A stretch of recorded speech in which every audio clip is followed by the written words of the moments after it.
Hello. Once again, welcome to my humble YouTube channel. I greet you with great appreciation, enjoyment, and delight. Wherever you are on this mystical planet, it is mystical.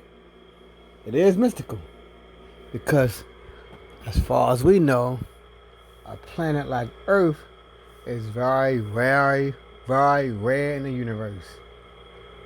But today, I'm going to be talking about the man without fear, a fully flesh and blood human. The man without fear, you guessed it. I'm going to talk about Matt Murdock.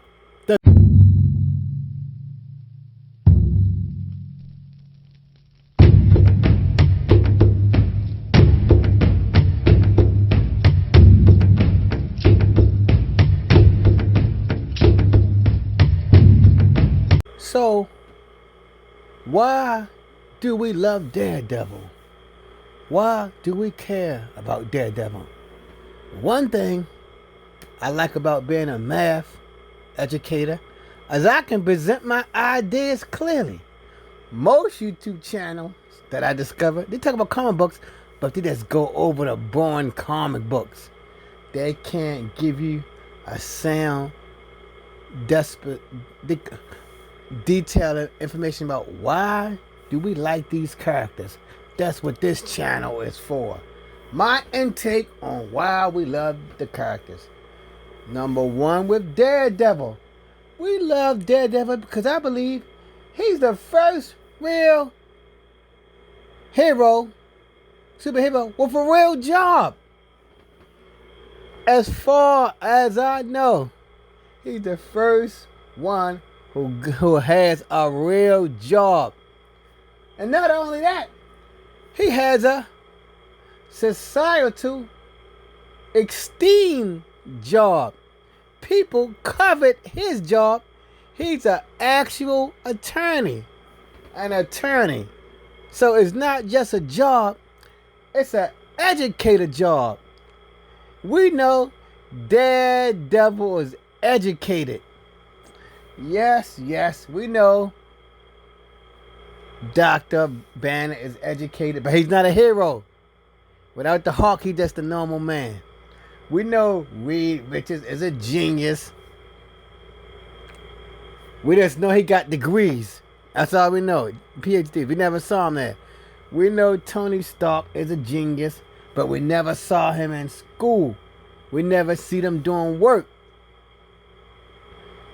Nobody don't tell him what to do. Matt Murdock and his job is unlike Reed Richards and Tony Stark. Nobody tell him what to do. Nobody don't tell Reed Richards how to run his foundation. Nobody told Tony Stark about what inventions he's going to make. You get my point? Daredevil is the one with an actual real job. People like Reed Richards and Tony Stark, they don't exist in the real world. I'm going to say it again. Reed Richards and Tony Stark, that level of genius does not exist, my people. Because in the real world, a genius, they still working for somebody. Albert Einstein, he was a genius, but he had a regular job at a university. The guy who was in that wheelchair, Stephen Hawking, may he rest in peace.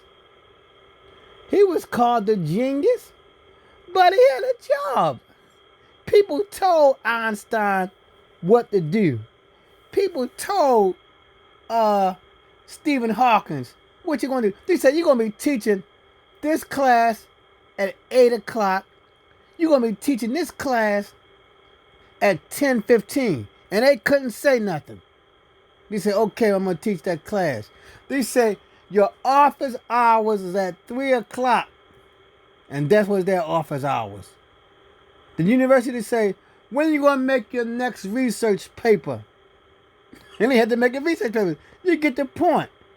In the real world, the vast amount of geniuses that I've seen on TV and I heard about, somebody telling them what to do. Somebody giving them orders. So Tony Stark and Reed Richards, they don't exist. Matt Murdock, he has a real job. People above him, like the district attorneys, governmental people, they're telling him what to do. He has to follow the law. As far as I know, he's the first one who went to college, and he's putting his degree to use. Yes, we know that Spider-Man went to college. Now, I haven't read Spider-Man in many years, so I don't know what he's doing since Marvel decided to make their universe over again. The last time I read about Peter Parker, he was rich. But you know how that go. One moment you rich, the next moment they threw the universe back to the universe that we knew. He can be poor again for all I know. Alright, so Matt Murdock, he has a real job. He has a real degree. And he take orders from people. That's why we love him. We love him too because he has real world struggles. He has a girlfriend, a real girlfriend. He has co-workers. We don't see that a lot. Tell me the last time you see that guy named Foggy. That's a co-worker. He negotiates with the police officers.